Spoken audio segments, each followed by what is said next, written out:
Yes, people, and we are back again for a match preview time. Let's get the intro kicking in.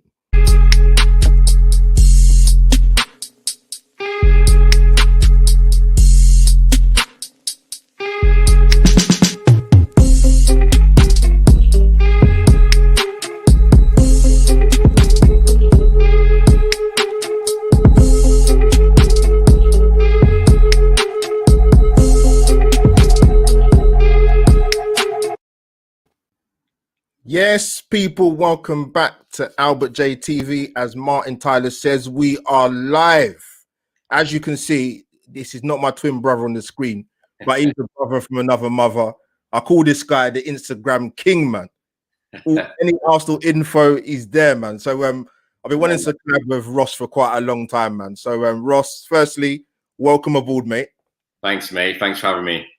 No, cool. So I'm glad to get you on. I know you're a busy guy, man, like with your work outside of YouTube life and social media life. So it's good to finally get you on. Yeah, man. Hopefully it's going to be a regular thing as well. So hopefully we do something like at least once a week or something. That'd be cool. Yeah, guys, Ross has also got a YouTube channel, just to point that out very quickly. Apologies for being late. That is my fault, just because of miscommunication of who channel was going to do it on first. But yeah, so I'll take the hit on that one. But yeah, Ross, tell the guys where they can find you on your YouTube channel. Have you got a particular name or? Yeah, I'm just Arsenal Ross. That's all it is, mate. Nice and simple. Just been building up on social media now. So like now I'm switching over to YouTube and I'm going to start doing regular stuff with yourself and some other bits from my end and hopefully some other guys as well. That'd be cool as well. So yeah, just follow me on that Arsenal Ross and just hit the sort of subscribe button and put the bell on. And yeah, there's more content coming your way.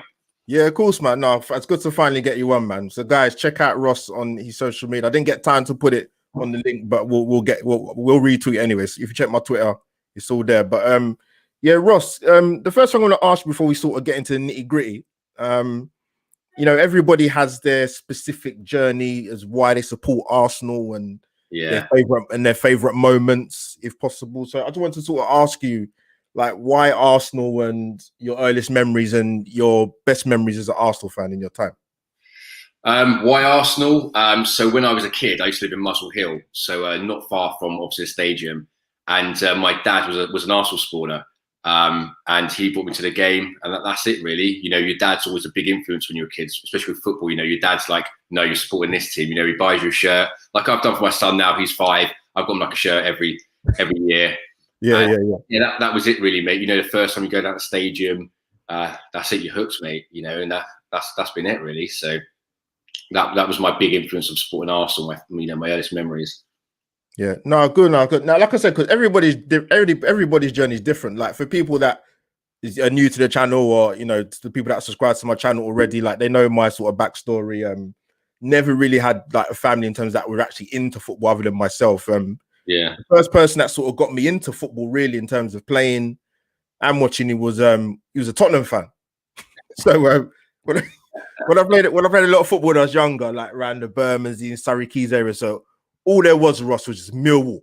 That was it. There wasn't no Arsenal, there weren't no Liverpool or United. It was all Millwall. So that's kind of my sort of background story, and then just sort of watch Arsenal from an early age. I'm an 80s kid going into the early 90s. So I'm not gonna give away my age, but people know what it is anyway. Yeah. So yeah, I didn't have the privilege of having any time at the Highbury era, so that's something that I do regret. But as I got a bit more self-sufficient and a bit more older and knew how to go to games and that, so my journey going to games was sort of in the Emirates era at the beginning. Okay. So yeah, everyone's story is different, man. Yeah, I remember I remember going down when it was still turnstiles and like it was all standing, and like my dad put me on like the fucking like the advertising boards and stuff. Like 6 or whatever I was when I first went. Yeah, it was a different world back then, but yeah, great memories. Miss Highbury so much, but I know. Look where we are now. No, there's a lot. That's a whole other segment on its own, man. Trust me. I know. So, yeah, let's crack on with it. So yeah, guys, get your questions, get your comments in. Smash the like button straight away for me, please, and subscribe to my channel and Ross's. If you go to his Instagram or go to his link on his Twitter, it should be there. The link should be there for his channel. But yeah, Ross, I want to ask you before we sort of go into the Wolves game. because we're doing this off the cuff. I haven't really prepped anything, but we'll just talk amongst ourselves. But what did you make of? I want to get your opinion. Yeah, just going quickly back to the Leeds game. What you sort of made of that team lineup coming off the back of having an international break, and what did you make of the performance?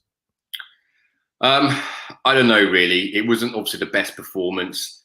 It feels to me like he still needs to get the balance right between defense and attack. Now, I do like the idea of what he's done in terms of he knew we needed a centre back and he knew we needed like a ball-winning midfielder. And so many other managers, especially Matt Wenger, has neglected that for so long. Yeah, I'm glad he's got them guys in, and I can see what he's trying to do. However, he's not going to have lots of time to get this right. Do you know what I mean?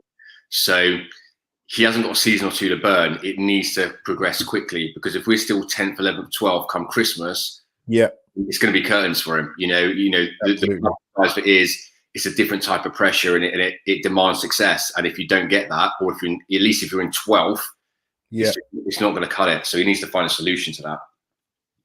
Yeah, I mean, I'll give you my quick sort of synopsis of that game. And I kind of thought about it after the game, like even probably I would say even the day after. Because a lot of the general consensus I had was that Arsenal fans were pretty happy with the lineup.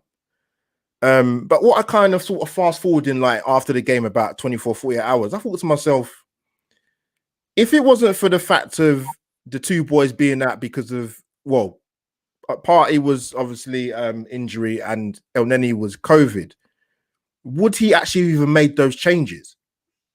And that's, I kind of thought that. I kind of like, because it was a bit more the team, I was happy with the team, but I think it was more a case of it was enforced upon him rather than Mikel Arteta taking that 2-week international break and actually making the changes that he needed to make. So I just kind of thought, you know what?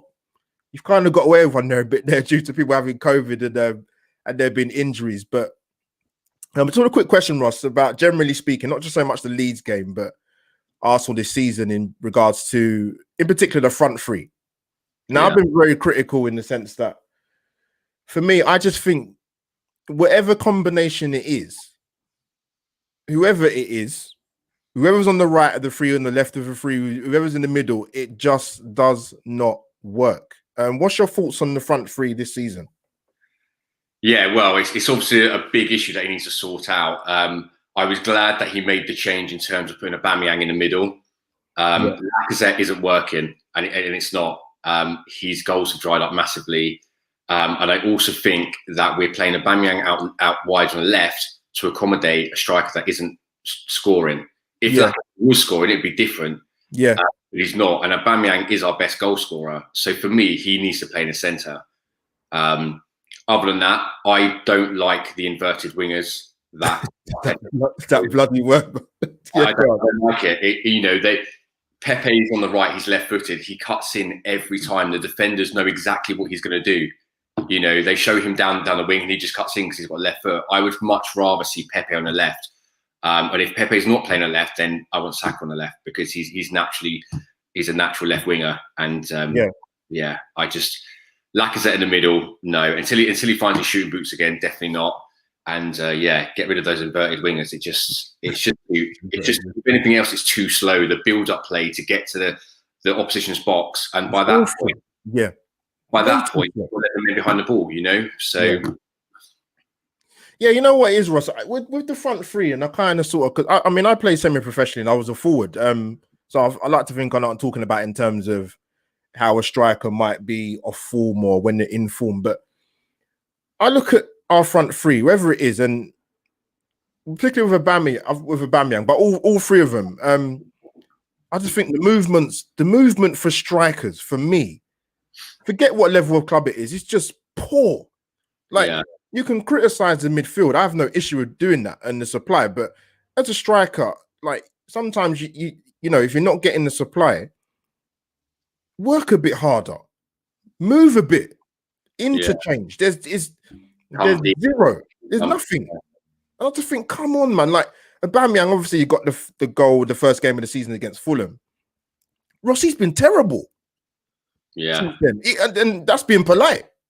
Yeah, and so Go on, mate. Sorry, go on. Come in, No, mate. like I said, a banger being on a left wing, it just makes no sense. You know, the guy has banged in goals all over the place for, was it Saint-Etienne he played for in France, for Dortmund, for Yeah. Arsenal, and then all of a sudden we're putting him on a left wing. It makes zero sense.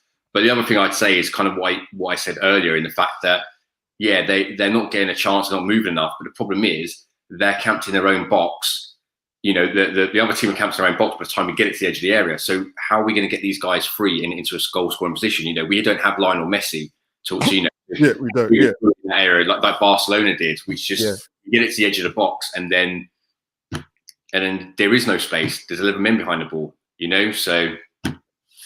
Yeah, Ross, I'm going to take a question here. Cheers, Robin. Guys in the comments, drop the comments and drop the questions in. Thank you. Robin S., do you think Arteta will change anything to improve transitions between midfield and attack? Before I come to you, Ross, what I would say to that is, for me, it comes back to the same thing as it does always. And I think if any Arsenal fan are honest, it comes down to recruitment. Yes, he's inherited the squad that he has, but you know, when the questions were posed to him towards the back end of last season, you know, does he have the backing and the full support from the Cronkies? And, you know, he more or less said yes, you know, and he wouldn't sort of be at Arsenal if that wasn't the case. But listen, I've heard a lot of lip service in my time at Arsenal, man, and we've got used to it as fans. But I think the only way you're going to improve that transition between the midfield and the attack is getting rid of the, you know, a common phrase, the dead wood that's at the club. And not just getting in an attacking midfield player, getting in the right players in, but looking at their character and are they the right fit for Arsenal? That would be my best answer to that question. Ross, what's your thoughts, mate? Yeah, I totally agree. I mean, I know Arteta's had a bit of stick in terms of, you know, we didn't sign more players than Gabriel and Partey, really. But the problem with that was we couldn't get the players out of the club.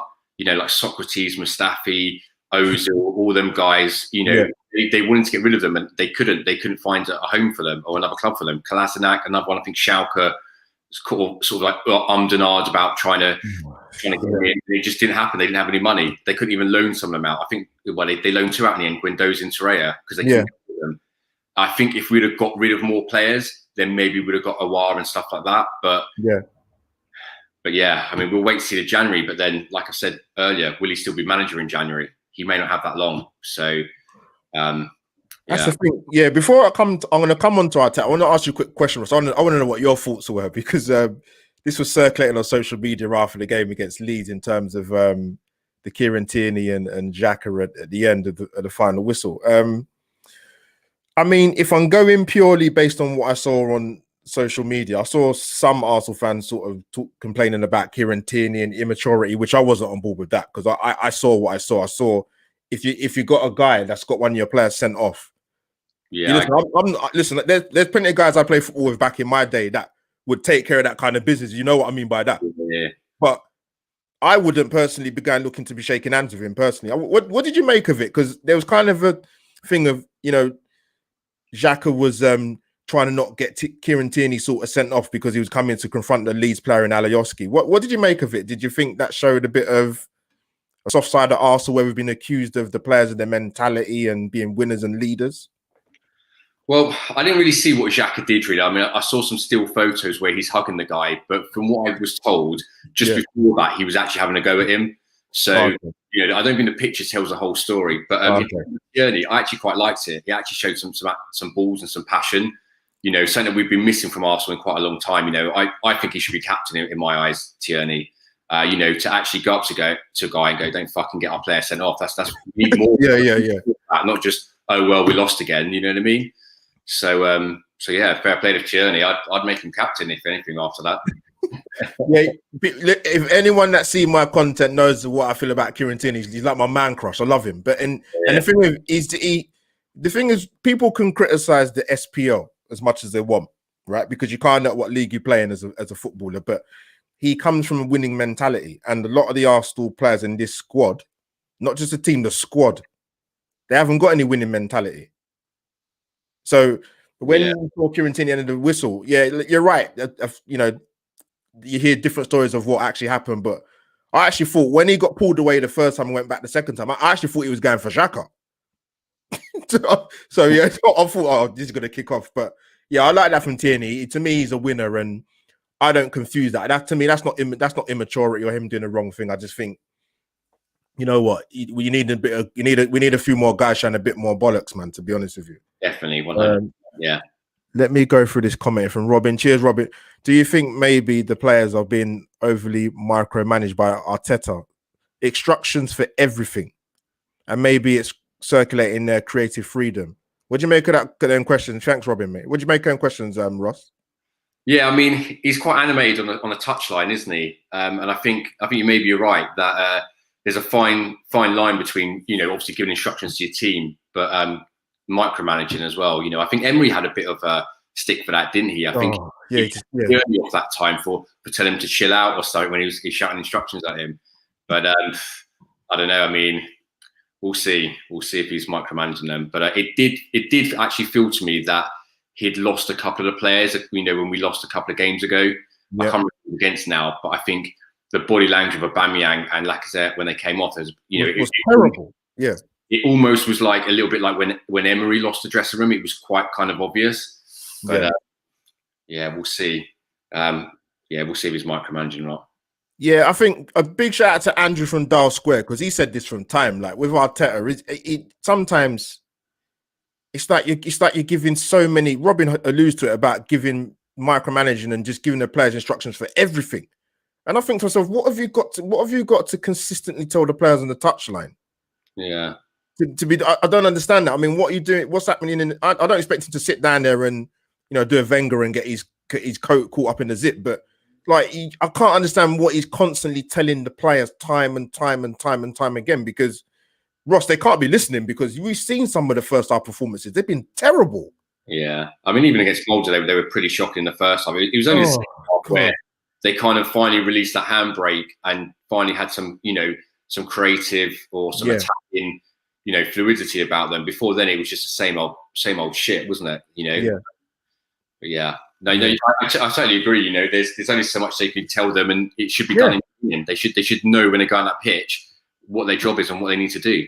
Yeah, it's mad. So and whether those issues are going to get sort of changed in January, which I'm not confident really, just for the simple fact that our transfer dealings with Arsenal have been it been non-existent really come the January transfer window. But yeah, Ross, I want to get your thoughts on it's sort of touching on two things, but related. Nicolas Pepe and Mikel Arteta. Obviously, we know what he did against Leeds, getting sent off was stupid. He retaliated and got himself in a situation which to me could have been easily avoided. Ross, what did you make of Arteta's? Understandably, he was angry because there was two separate. There was the talk he had on Sky Sports straight after the game, and there was a press conference after the game. What did you make of what Arteta said about Pepe? And do you think there's questions about Arteta's man management, not just with Pepe, but possibly with other players as well? Yeah, you know, it seems to me that he doesn't seem to like Pepe. I don't know if an arrogant thing in terms of he's not his player. He was Emery's player. Because it does feel like every time he scores a goal or something, he'll bench him. And it almost feels like if he could get rid of him in January, he would. He would. Now, I personally, I'm not massively against that because I don't think he's done enough, really, Pepe. But then you could argue that he hasn't had a consistent run of games. Yeah. But it does seem like he doesn't fit into his style of play as such. Yeah. I think the way he came out and just said it's unacceptable like that, it did feel like he was kind of hanging him out to dry a little bit, you know. But you know, I think somebody else that was angry would probably said, "Oh yeah, but the guy dived and got him sent off." You know what I mean? But yeah, it seems that way that he doesn't want Pepe around it. I think he wants kind of like Man City play exactly like that way. They got like a free in midfield. You know what I mean? That's how it seems to me. That or what he wants anyway, like an Aouar, Party, and Ceballos or somebody else. Yeah. Well, they were saying obviously like there's. We're Arsenal fans. We don't know the ins and outs of the club, but they're saying that Arteta wanted Aouar, and obviously Edu wanted Party. Yeah. Personally, and I'll be surprised if there's any Arsenal fan out there watching this or in general that would disagree with me when I say that it shouldn't have been a case of one or the other. It should have been both. Yeah, and even more on top. Yeah. So Yeah, I don't get it. But yeah, with the Arteta thing, like you could see, I didn't expect him to be happy after the game. He looked vexed. Like I could see it in his face, man. And then when I saw the second press conference, I thought, like, I understand you're angry, but then he went, "Oh, you know, Pepe let the team down." I thought, all right, like we get it. Like you're angry, and you know he's gone out in the press on international break and said that he wants more opportunities. And yeah, it's silly him. He got sent off, and he shouldn't have raised the debate. But when he said that, I did think, oh, hold on a minute. But you know, if we rewind back to the start of Project Restart last season, and David Luiz has made countless errors, and he's supposed to be, in inverted commas, experienced. He gets sent off against Man City. The following day, he gets a year extension. You know what I mean, Ross? I just think, no, come on, man. Like, we know you're angry at Pepe, but to me, when I saw the second press conference, I was like, no, come on, Arteta, man, come on. Like, you know, you've made your point. You're not happy with him, but to then mention it again, I thought, come on, man. Like, but yeah, what do you make of Pepe, Ross, since he's been at Arsenal? So far, I'm not hugely impressed. I agree. It's a tricky one in terms of that. I think Arteta's got a different style of play, and I also think that he doesn't fancy him. He doesn't give him like enough run of games.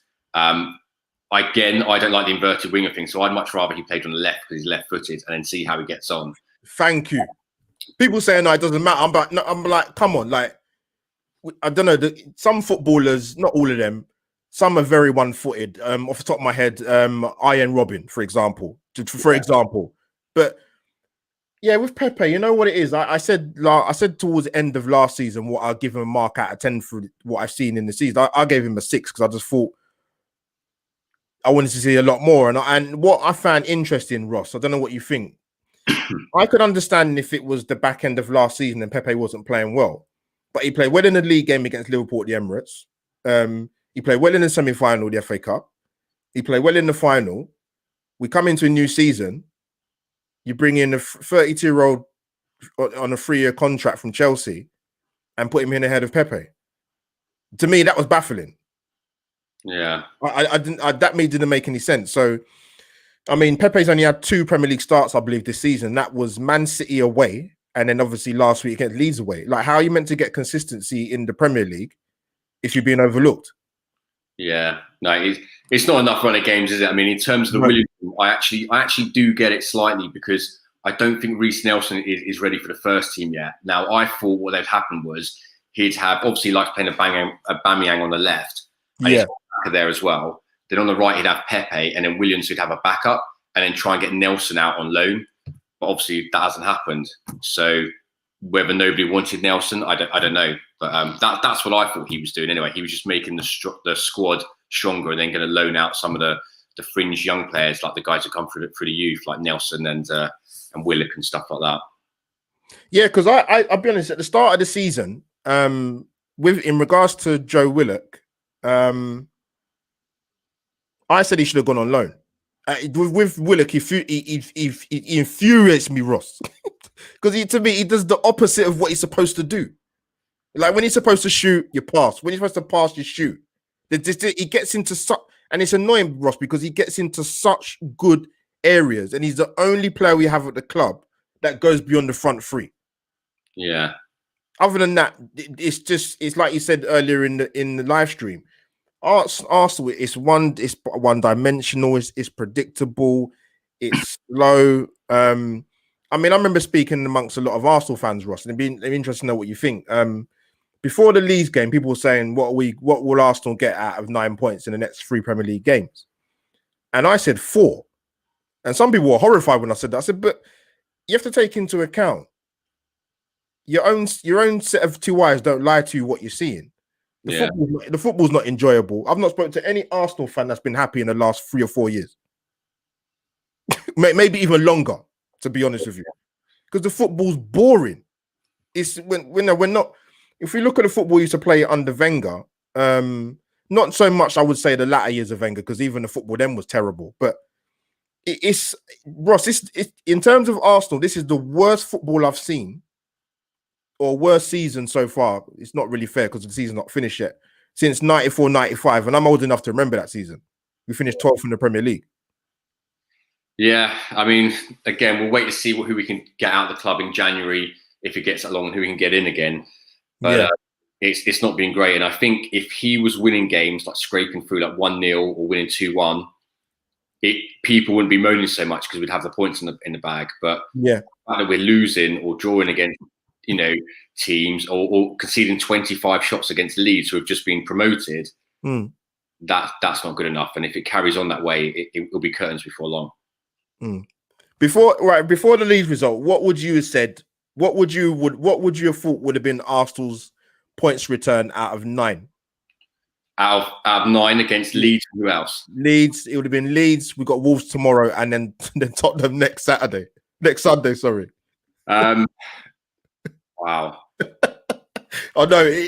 Honestly, if you gave me 5 points, I would take it right here, right now. Jesus a win against Leeds, a draw against Wolves, and Spurs away. Because let's be real, they're flying high at the moment. So and they haven't kicked in yet. So yeah, I know it makes it even worse, doesn't it?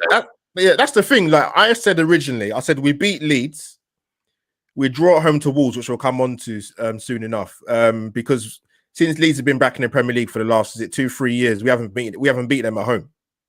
And actually, we've been lucky to get 2 score draws in the last 2 years against them because I think they was better than us personally. But yeah, and then I thought we'd lose to Tottenham. The thing is, people, I think it's such an easy thing. Ross, you're on social media, you see it with our fan base.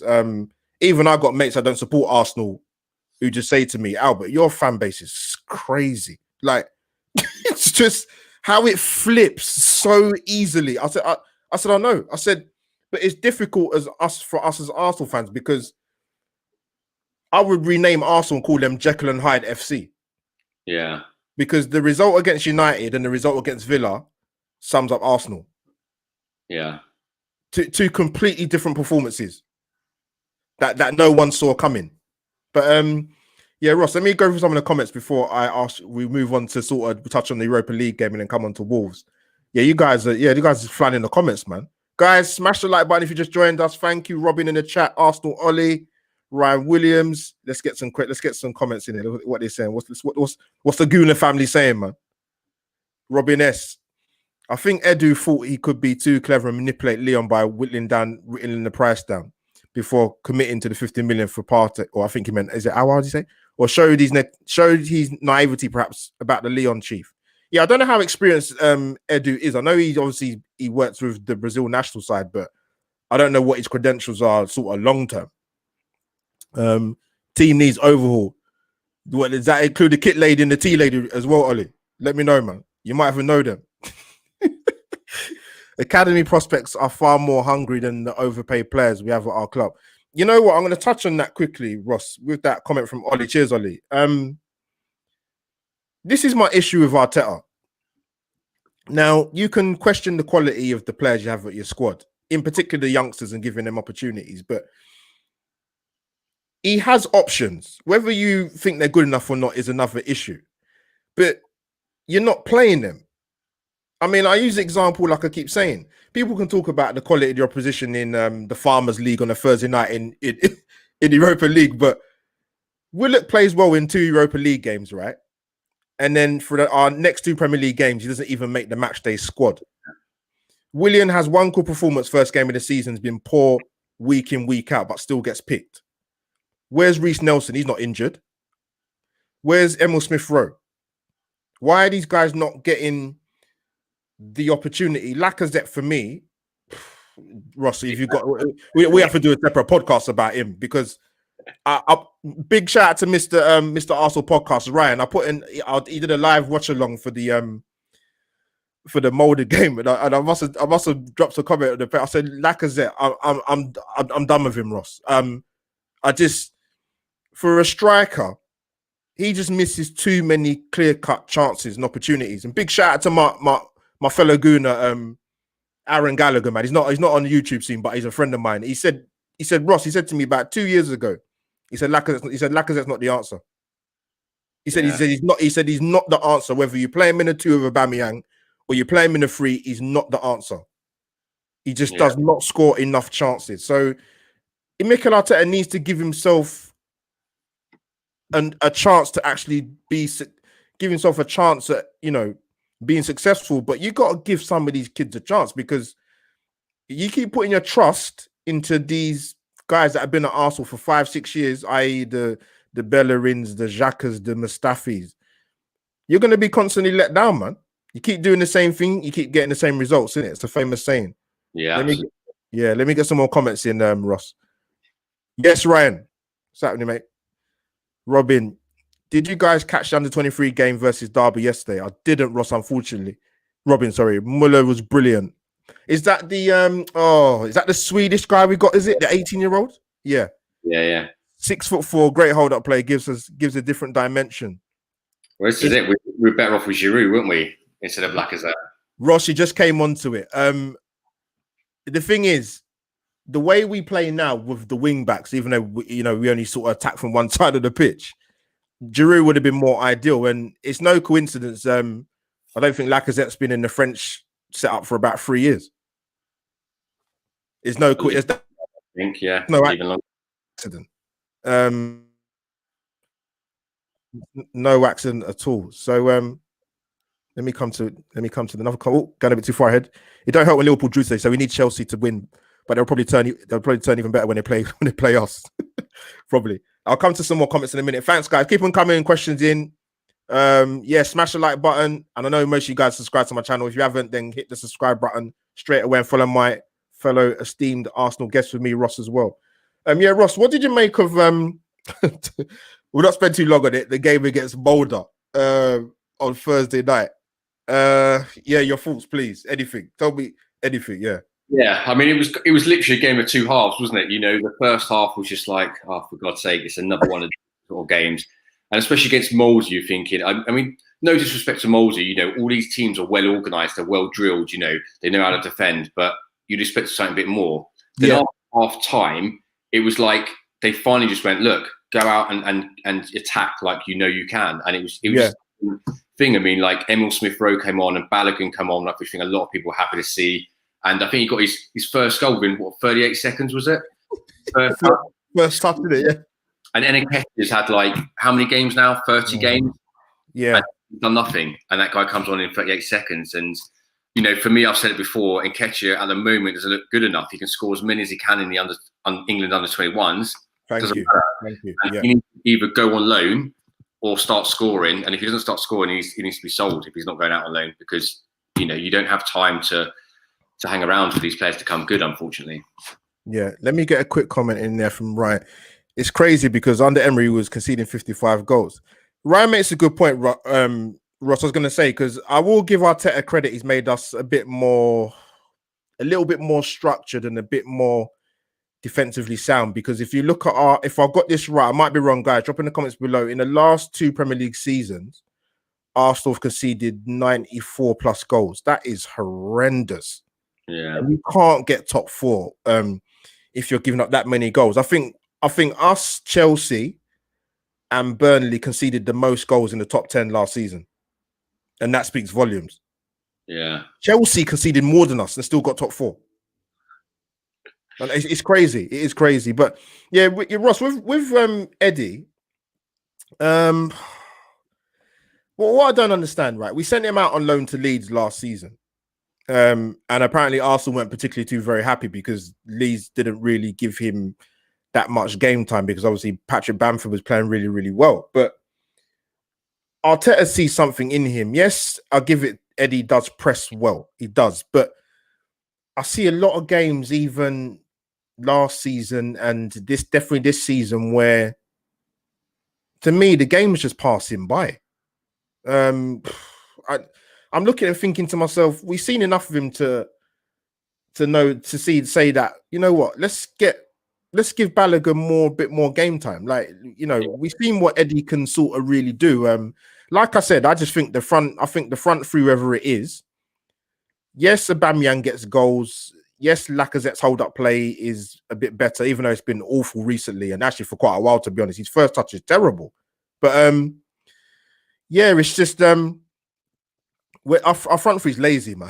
That's the best way I can put it. I'm sorry, it's true. Yeah, no. I think a lot of people made a good point before when they said the front three, unless they're scoring goals, they don't really do anything. And you can say that about Nketiah, Lacazette, or even Aubameyang. He doesn't, unless he goals, what does he actually contribute? Yeah. Nothing. Mark Green, cheers, bro. Bro, top 4 is doubtful at this moment in time. Drop Bellerin.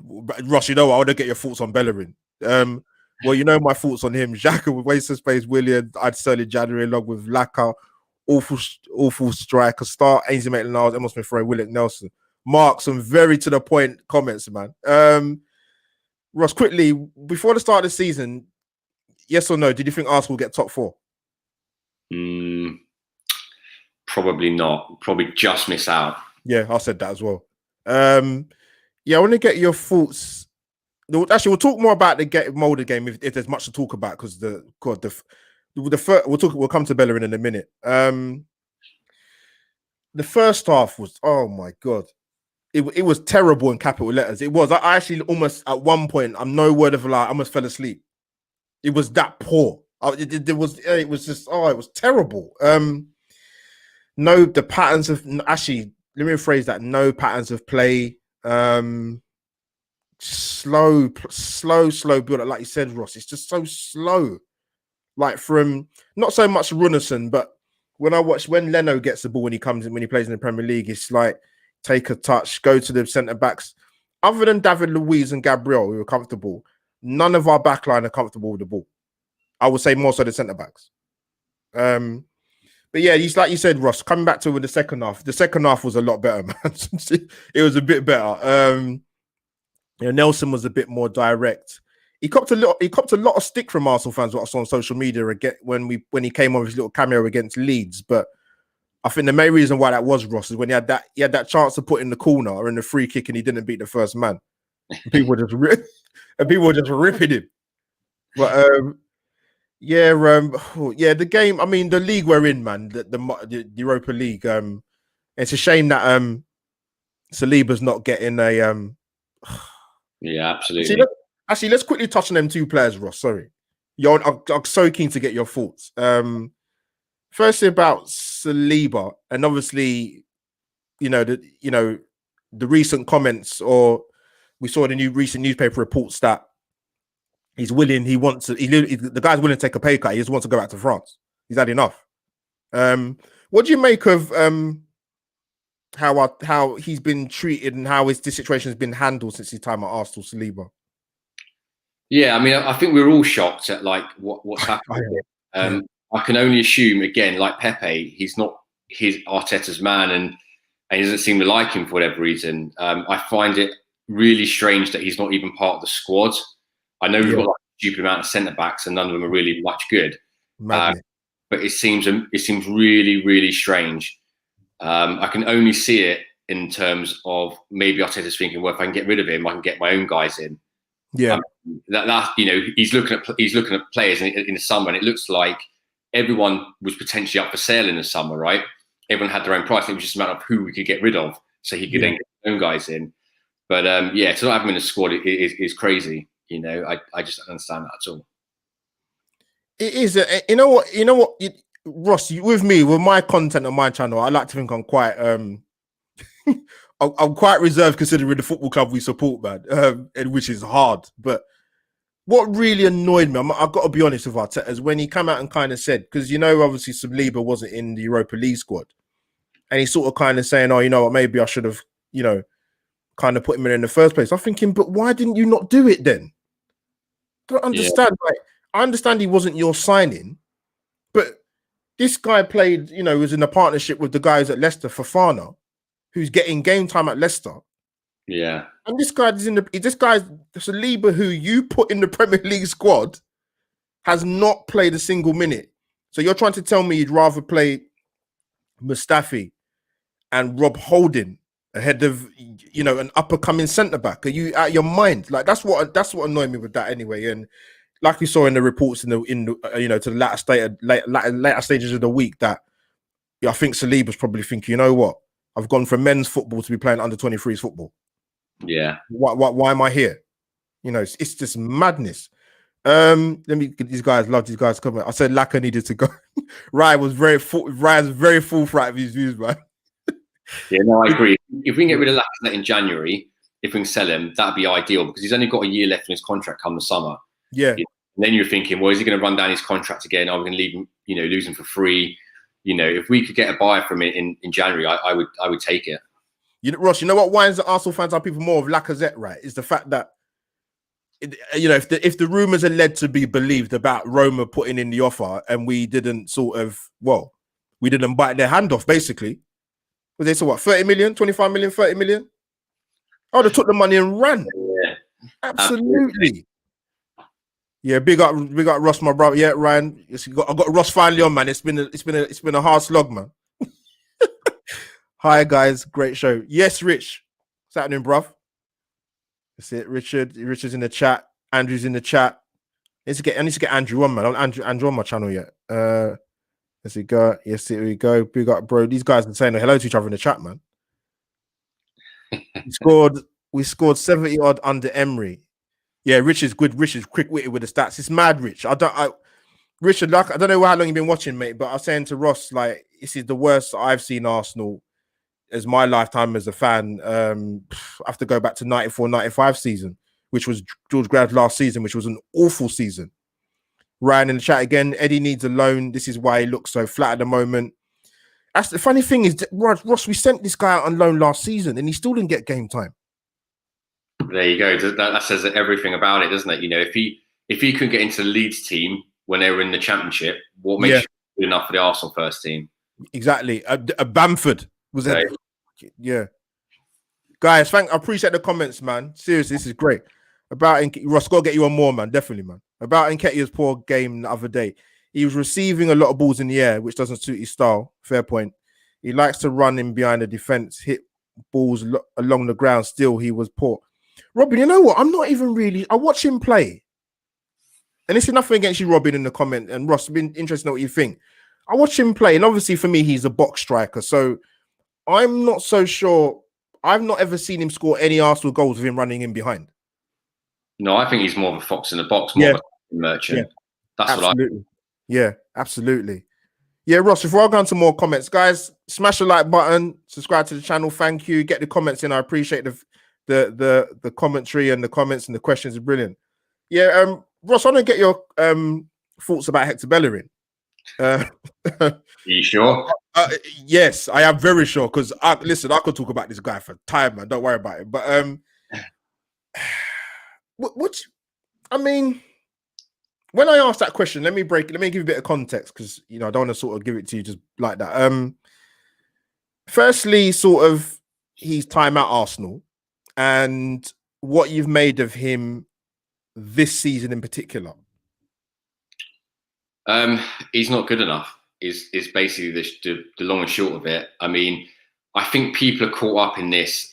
He came through Barcelona's youth system through La Masia, so 100%. He was the next Dani Alves. Well, newsflash, he's not, and he's not going to be, and he's never has been. If you took that away from him, and let's say he was a British player who come from the youth system, would you still think he's that good? I don't think he would. And this whole thing about he was the fastest player, faster than Walcott back in the day. God, I know, honestly. And it's quite annoying as well. Like, he does have the odd good game, but he's not consistent enough, a bit like El Neni and a few others. And some people then will then say, but he set up a good through ball against Leeds and stuff like that. In my opinion, if you can't defend, first and foremost, then you're not good enough to be a defender. I don't care how good you are attacking. Do you know what I mean? Like, you need to be able to defend solidly first. Yeah, no, Ross, Ross, he's perfect, man. Like, you know what? People know people in the comments, subscribers to my channel, people that know me outside of YouTube world and work, they know my thoughts about Hector Bellerin. Now, I'm gonna address something first before people come in. Not necessarily people come in the comments or Twitter, or whatever. We understand Arsenal fans are not stupid. They're not. We understand if somebody comes back from an ACL injury, it's a serious injury, it takes time to recover. You do lose a bit of your dynamism and the rest of it. We understand that. Anybody who's heard my views about Hector Bellerin for his Arsenal career in entirety, like you said, Ross, he's not good enough. He doesn't do either facet of the game very well, going forward or defending. Why is he in the team? Arsenal Football Club trying to tell us as fans, you cannot find the right back in the domestically or in France or in Spain to come and play at Arsenal. Go and whoever's in charge of recruitment, go and drive to Brighton, go and offer Tariq Lamptey whatever he wants and bring him to Arsenal. Or go just play the Niles.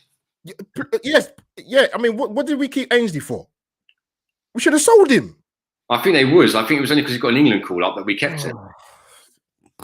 But yeah, Ross, mate, I could talk to you. This is like therapy, man. I could talk to you for hours. Honestly, Eddie can become a Jamie Vardy type player if coached correctly. He's a natural poacher. I take your point, right? I think I'll say what the comparison I'd make to that sort of comment, I would say is, it'd be interesting to know what you think, Ross. I look at someone like Marcus Rashford at Manchester United, and I remember Ross. I did a watch along for England Belgium, right? And was it England Belgium? No, I didn't do watch long. Sorry, I didn't. I watched the game. Sorry, I didn't do watch long for that game. Not the one at Wembley anyway. And I watched Marcus Rashford closely, very, very closely, more than any other player.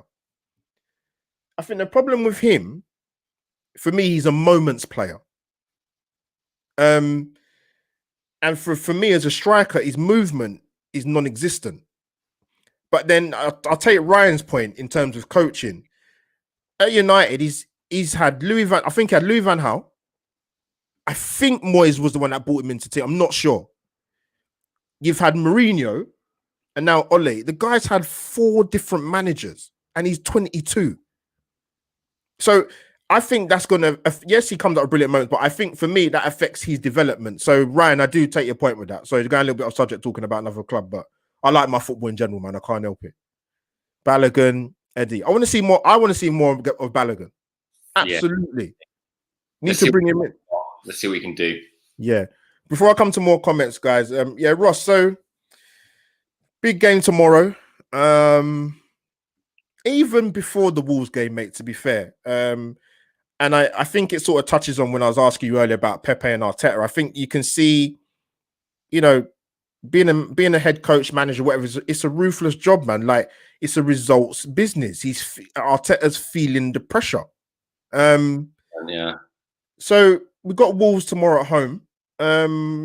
I believe, let me double check, Ross, in terms of where Wolves and Arsenal are in the league. I think it's pretty tight. Arsenal are in 13th on 13 points. Wolves are in 10th on 14. Wolves have won 4, I think drawn 2 and lost 3. I actually think this fixture works in Wolves' favour, personally, if I'm going back off the last 2 seasons we've played them. But yeah, do you think any of the youngsters, i.e. Reece Nelson, out of Reece Nelson, probably Eddie and Joe Willock, do you see any of them starting tomorrow? And 2, what's your general thoughts about the game tomorrow against Wolves? I think Wolves are obviously a really good team. The manager there has gone playing really good football, and they've actually got some really good players. They've got players there. Let's be real, would walk into our team. Yep. So I'm not hugely optimistic, if I'm honest with you, about beating them. Hopefully, catch them on a bad day.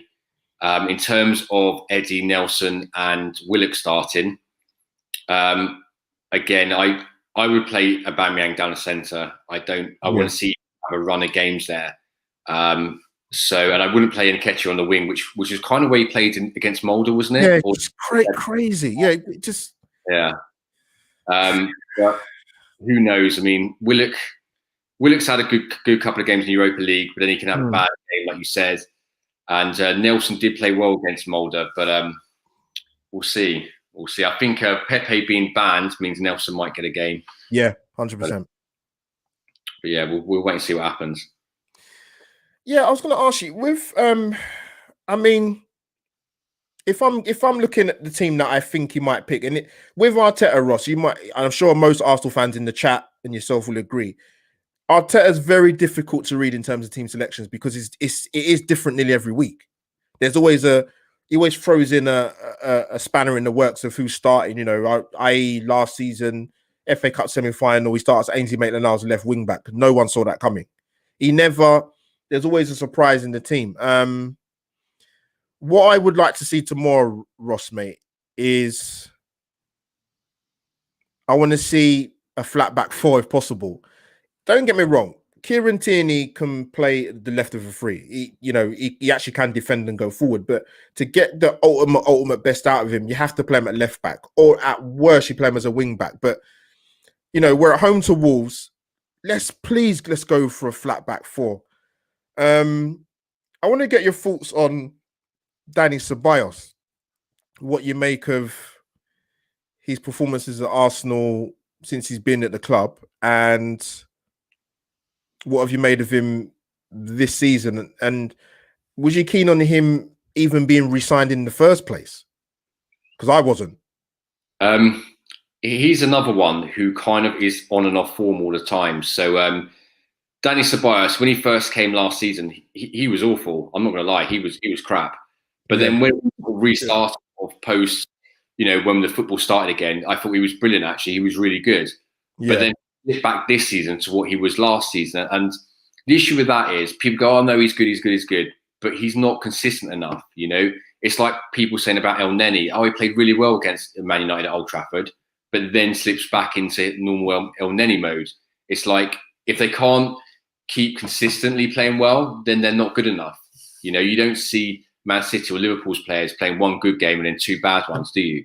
They're always pretty much on song. So consistency is going to be a massive problem. And if he can't do that, we shouldn't re-sign him on loan or definitely shouldn't sign him permanently.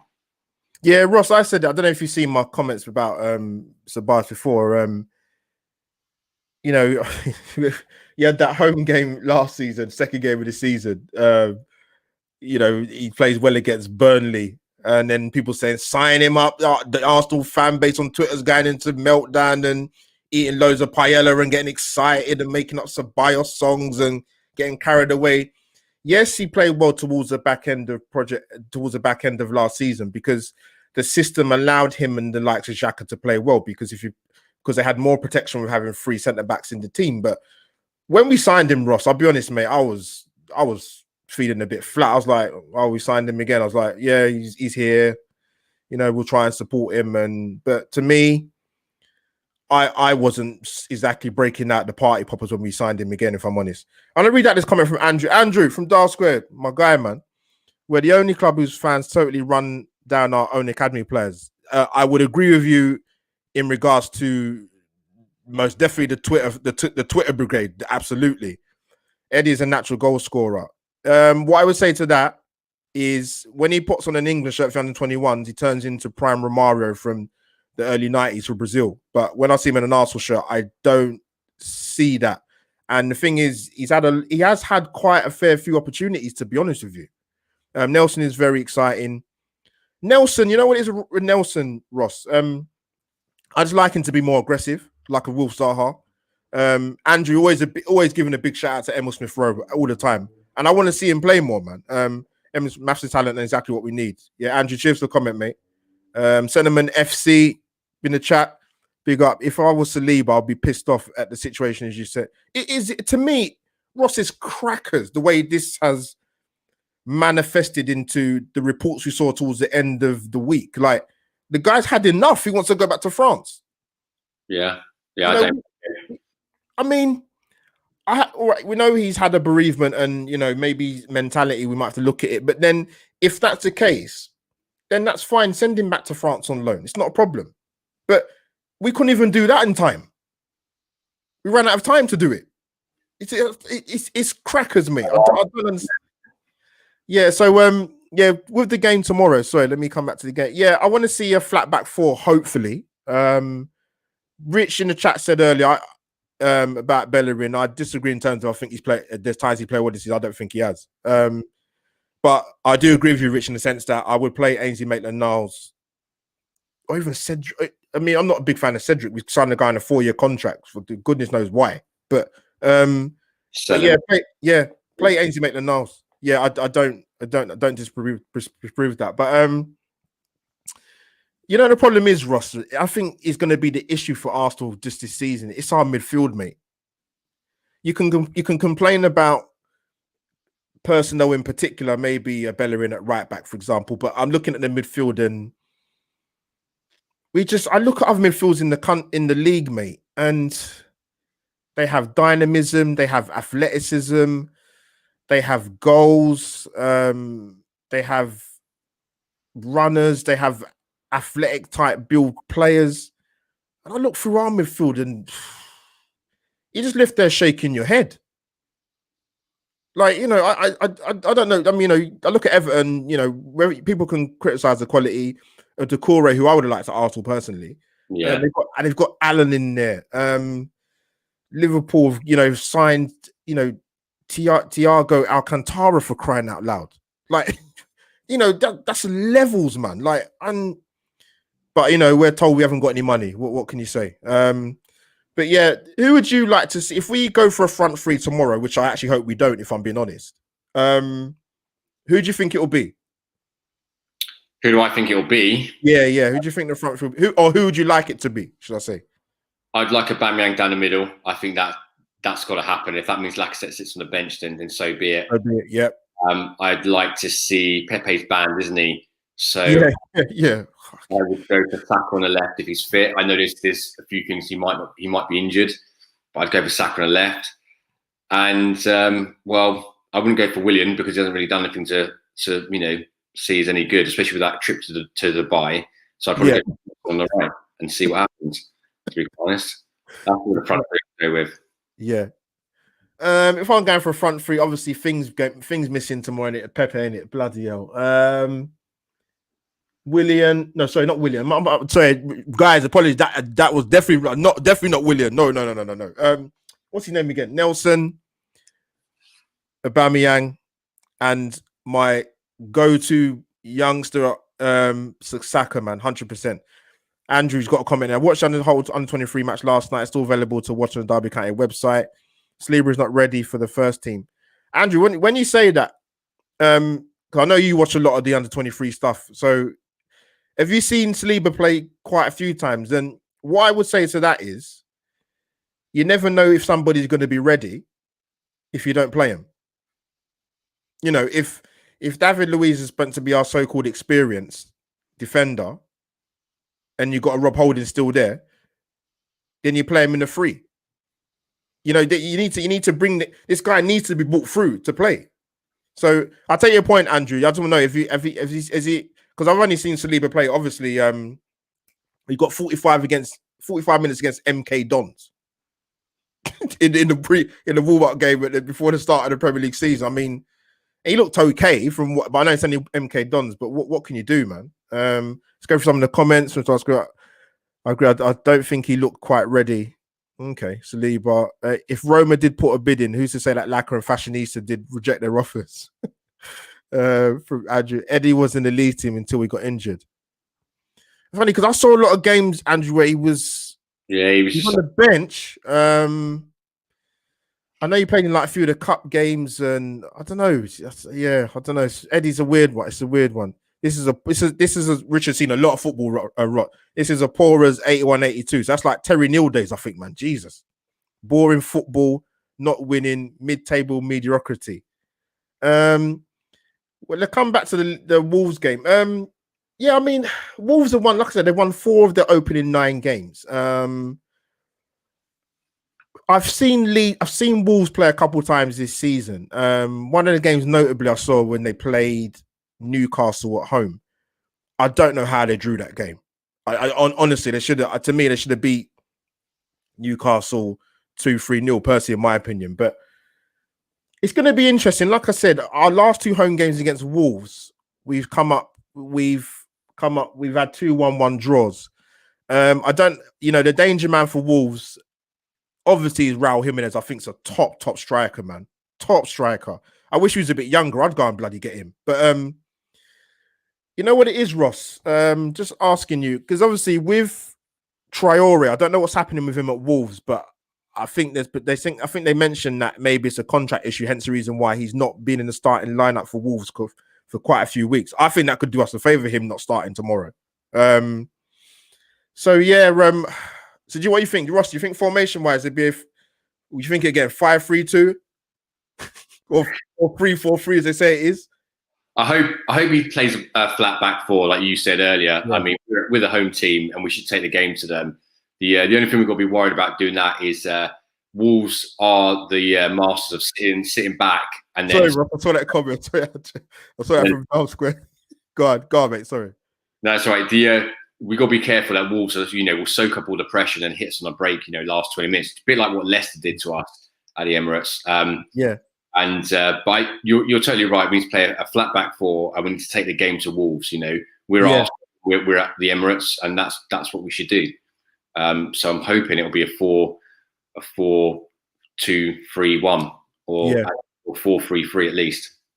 Yeah, Andrew, mate, that's a good point from Dial Square to where a lot of defenders it is about attacking, but what I would say to that, Andrew, is obviously with Bellerin, I don't think he does either facet very well. So he's the opposite of Kieran Tierney, who does both sides of the job very well. Let's go through more. Come over and over again. Positive channel. I wasn't that impressed with Ainsley Maitland-Niles the other day in terms of his attacking play. He was too far at the pitch when we lost the ball. I'd stick by Bell. I wouldn't stick by Bellerin. I'd rather play Ainsley Maitland-Niles, or at worst, I'll play Cedric. You know what it is with Ainsley when he plays, Ross? I don't know what you think. I just think sometimes for a professional footballer, his passing is terrible. And his end product, I think to myself, maybe this is why you're not in the team, because I don't, people are calling for this guy to be in the team, but even sometimes I see him play for England, I was like, Ainsley, come on, man. Like, you're a professional footballer. Like, you should be able to hit a ball from A to B. You're not doing Hollywood passes, man. Like, so I think, Robin, that's the point. You make a point there. Like, I think his end product is not great, man. I think the problem with Maitland-Niles is he's always never consistently in the team, and when he is brought in, he's brought in different positions. He'll play right back, left back, centre mid. It's like, how do you expect the guys to find any sort of form like that? Yeah, he was brought in last season at right back. He had a good spell of 6, 7, 8 games, and he was fucking brilliant. Yeah. So, and that's what I want to see. I want to see him put in at right back and have a good 10 games to see if he's any good or not. Yeah. Good. There's a lot of comments. Guys, appreciate the comments. These guys are flying in the comments, Ross, man. God, man. These guys are coming. This is good, man. Good interaction. Nuno has done he had done an outstanding job at Wolves, whatever people say. He's my first choice to replace Emery. But you know what? I'm glad Rich has brought it up, Ross. I don't know. I want to get your thoughts because I mentioned this last time on one of my live streams. I'd be interested to know what you think. I don't know how long you supported Arsenal, but something has happened within the Arsenal fan base where we've turned into snobs when we talk about players. Probably we might like to come to Arsenal when they're going to melt down and I always like telling this story about Aaron Wan-Bissaka, right? When he was at Palace, this guy was, I know stats are not everything, but there's something that they're a small indication, aren't they? But when he was at Palace, he was first in stats for everything. But then the Arsenal fans will tell you, oh yeah, but he plays for Palace. I said, yeah, but what's that got to do with it? He's a defender. He knows how to defend. Oh no, he's not good enough for Arsenal. But then, a season later, he joins Manchester United. Wan-Bissaka is the best right back in the league defensively, one-on-one by a country mile. But if you tell that to an Arsenal fan at the time, he's not good enough. We need better. We need world class. And you think, but how's that going to happen? I don't get it, man. Like, there's a snobbery that's turned into the fan base. I don't get it. Like, no one's good enough. Yeah, I say to people, go on, mate. Yeah, I agree. You touched on it earlier when you said about Decore going to Everton. I mean, £25 million is exactly what we needed. Imagine him in next to Partey. You've now got 2 players who can help protect the defence. And you 100%. Go back to Liverpool's team. Robertson, they picked him up off, was it Hull City? Yeah, 8 million. 8 million, mate. Wijnaldum was off Newcastle, who got relegated. Henderson was off Sunderland, who got relegated. Yeah. Stuff like that. But they were players that Arsenal fans would turn their nose up at, because he doesn't play for Leon or someone. Yeah, 100%. So no, I totally agree. And Corey, I think we should have definitely got him, especially 100%. 100%. And I know Rich in the chat will agree with that. Yeah, Andrew, I don't think anyone was saying I don't think anyone was saying Wan-Bissaka's in the like Lee Dixon car. I think they're just making the point, like in regards to kind of what I touched on in terms of the snobbery of wanting players at Arsenal that would improve us. It's not about spending 200-300 million. It's about getting the right player and the right character at the club. So yeah, I don't think anyone was saying that Wan-Bissaka's better than Lee Dixon. Bloody hell, that definitely not the case. So for at Darwin to where we totally agree. Dixon could do it all, and Wan-Bissaka just isn't a natural at attacking. Yeah, I think they knew that. That's no secret of Wan-Bissaka, but defensively, you want your defender to defend, don't you? First and foremost, he'd have won it by now. I can't see him improving defensively. So, guys, I'm going to wrap up soon. Guys, I appreciate the comments, man. Smash the like button if you haven't already. Ross, I'm going to ask you a couple more things before we go. So, yeah, mate, what's your... How are you feeling about tomorrow? What's your score prediction? My score prediction, wow. I'm hoping for a 2-1 win. Whether we'll get it or not, I'm not overly convinced. I think Wolves are a very, very good side. And if I'm being honest, I think they're better than us at the moment. So so we're going to have to be on top form, really, to beat them. No, good shout, Ross. I've said it before. I'm not going to change my mind. I think it'll be a score draw tomorrow, mate. I think it'll be 1-1. The problem is Arsenal haven't given us as a fan base, other than the Fulham game, any confidence going into any Premier League game this season, home or away. And to me, it's as simple as that. I hope Jimenez is off form tomorrow because that will help us getting the result tomorrow. It depends who they play. Neves, Moutinho. They got players that can hurt us. Traore. Who's the guy in the wing? Is it Pablo Neto? Quality player, man. Like they've got a good, like Portuguese contingent. Then, man, like they're going to cause us problems tomorrow. But yeah, I'll go for 1-1, guys. We're going to wrap up in a minute. I'm going to ask Ross one more question. It's regarding transfer speculation, rumors, which is my bugbear of my life. But there you go, as an Arsenal fan. But what do you make of the rumors about Christian Eriksen being offered to Arsenal? Well, I'm not sure how true it is. It's clearly obvious that Arteta is looking for that Aouar type player. I get that some supporters don't like him because he's a Spurs player.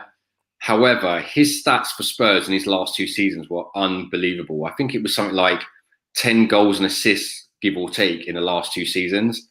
Now, you wouldn't take that, even if it was on loan to the end of the season, and then hopefully we get Szoboszlai in or Aouar or whoever else he's looking at. We need to do something. And like I say, I personally don't think Arteta has got to the end of the season to rectify these problems. I think he'll be out of a job. Yeah, it's true. I personally would take him. I think he's a good player, and if he played for Spurs, so be it. I mean, let me just sort of like make a point there. Like some people saying Eriksen, you won't take Eriksen. Okay, then, but would you take Harry Kane? Of course you would, wouldn't you? You're telling me you would take him. You take him in a fucking heartbeat. So the fact that he's played for Spurs doesn't mean anything for me, to be honest. Ross, you make such a good point. And you know what? It's a simple point. Like, because I've heard that argument a lot on the social media. I wouldn't take him. And I say, okay. Are you happy with your midfield at Arsenal now? Are you happy with what you see every week? Are you happy with the lack of creativity? Because you can bang on about the Ozil drum until you're blue in the face. He is not in the squad. Stop having the debate. You can't pick a guy who's not in the squad. What is the argument?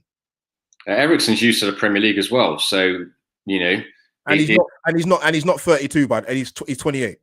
He's 12 million pounds. I think that's a fucking bargain. I'd be all over that. Ross, you know what? Guys, drop in the comments quickly because I'm going to log off about the Eriksen rumors. And what would you take him? Would you not take him? Ross, if we got him and Szoboszlai, I'll be kissing the floor. Yeah, I think the plan is, or what it seems is the plan, is that Salzburg want to sell us Szoboszlai, but they want him loaned back to the end of the season. So if that happens, then we'd get like Ericsson in on loan to the end of the season. But I think they should do it. I don't care if he played for Spurs. He's quality. Yeah, you know what, Ross, you're so spot on. I know some people rivalries run deep and whatever, but you know what? We still got to go to work and pay our bills and take our kids out. It's not that deep, man. Like you know what I mean? We want the club to do well. Like let's put all this shit about he's washed up and whatever. But listen, he's not over the hill. Would I take him? Yes or no? Yes, I would take him. I to me, it'd be a no-brainer if you want to be honest. If they're talking about the figure they're talking about, he's played in the league. He knows the league. Like I said, if you got him and Dominic Szoboszlai, oh my god! You know what? You can't. The thing is, Ross, what annoys me with Arsenal, right? When it comes to recruitment, if you can't execute your plan A, execute your plan B and C, you must have alternatives. You can't. If you're not going to go and buy Hossim Aouar, fine. Go and get somebody else. You know what I mean? I don't understand, man. Guys, the big shout out, Robin S and Andrew. I will get you guys on another point, most definitely. And we can talk about all things Arsenal because everything always crops up with Arsenal. Arsenal, Alex, cheers, mate. 2-2 tomorrow. I'm going for 1-1. Ross has said 2-1 Arsenal. Is that right? Yeah, let's hope so. Are you saying that with your head or your heart? I'm just hoping, man, because we need a win in the Premier League, so I'm going for a win. But yeah. Right, let's go. I'm going to whiz through these comments. I'm going to look. God, there's a lot of comments here, Ross, man. Jesus Christ, mate. Let me read them out. Otherwise, you guys won't come back to my show again, man. Right, here we go. You probably should have signed. God, what? The Tonka fashionista Bellerin will still get roasted by Neto. Oh my God! If they put up Pedro Neto against Bellerin, it's going to be peak, man. Or Podence, yeah, whoever's in the side. Jimenez to bully Balding. For those who don't know who you're talking about, Rob Holding is talking about. Bellerin is our top assist maker this season. Take that into account. I understand that, but you could say the same thing about Pepe. And believe me, Andrew, if you go by social media and a lot of sections of the Arsenal fans, they send Pepe back to France ASAP, and that's with him. And that's with him having the better stats. Bellerin can't defend. I don't care how many he sets up. Yeah. Ainsley far better than Hector. I hate Hector. He literally defines the attitude of his club, same as Xhaka. What's that thing about Alexis Sanchez wanting to win too much? Jesus Christ. And you wonder why people question the mentality. Yeah. And Ross, I'd go even further than that, right? Even when Kieran Tierney joined Arsenal, you probably heard people in the comments probably know this. And I think some of the Arsenal players are complaining now he's putting it in too much in training. Putting in too many tackles for them. Fucking hell, man. Honest, I'm sorry to swear. I don't swear on my channel, but when I saw that comment, I thought, you know what? That sums up some of these Arsenal group of players, man. Seriously. Ryan Williams, so true. Good point on Bellerin. He has been great at attacking. Robin S, mate. Great's a strong word, man. It's a strong, very strong word. That is what I meant about transitions. He's got the Wenger DNA. There's too many Wenger DNA players at the club. That's a bloody problem. I wanted him. Listen, I'd want Tariq Lamptey or Reece James at Arsenal, but we're not going to get him. Ryan Howe, what's wrong with the attitude? Bellerin Xhaka, let's go through the end of the comments. Decore, I was banging on about I signed him for 2 years. Rich, I know we've had discussions, mate. Missed out big time there. Good, Ross, you make the point as well. I don't understand. To me, it's a no-brainer. Yeah. He's better than our whole midfield except TP18. Okay.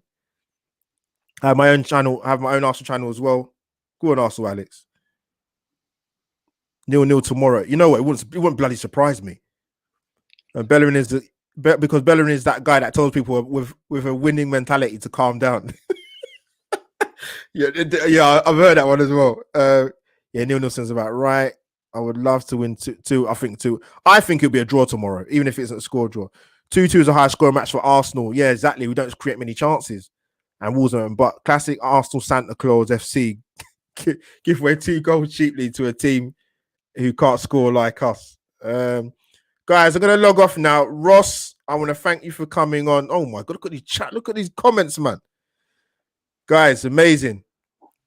You know what, Ross? You know what, Richard? If you met Rich, right? Rich, you trust me. Even if you paid Rich £1 million just to say yes, he would still say no. he would. Rich, me and Ross will take Ericsson, mate. No problem at all. Yeah, guys, we're going to log off now. I want to thank Ross for coming on.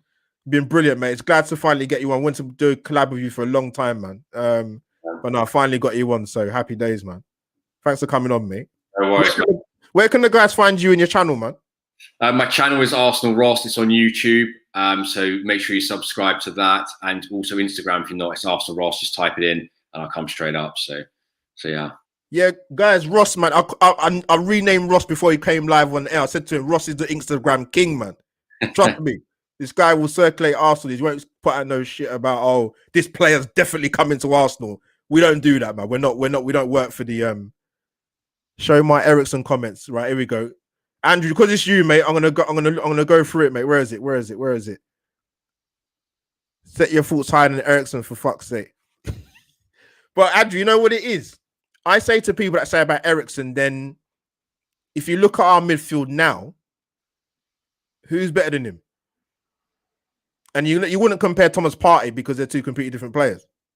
Yeah, so if you got last 2 seasons in the Premier League, yeah, better than that. Yeah, it's true. But guys, guys, thanks for coming. Thanks for coming, Robin S, Andrew, Mark, Sediment FC. Whoever I've missed, I apologize. I appreciate the love and the support for my channel. Go and check out Ross as well. Let me hide these comments, man. I can't get rid of them now. What's happening here now? But yeah, I think we're gonna, Ross. I think we're doing something tomorrow. I believe we need to talk about it a bit more, in terms of. We're going to do on my channel. We're going to do like a weekly roundup after the Wolves game Sunday evening. So probably about 10 o'clock or something like that. And just wrap up the week of what Arsenal have been up to and what happened in the Wolves game. Let's hope it's a happy stream. Yeah, cool stuff, guys. Once again, guys, thanks for tuning in. The comments and the questions, brilliant. We had a lot to get through, man. The comments were flying in. Ross, we did 1 hour and 17 minutes, man. We've done well, man. A lot of chatting, man.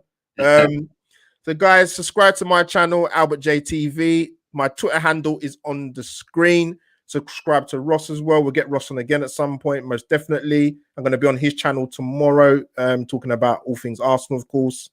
So yeah, guys, that's another show done. Another match preview. That is me, Albert J TV, over and out. #match preview.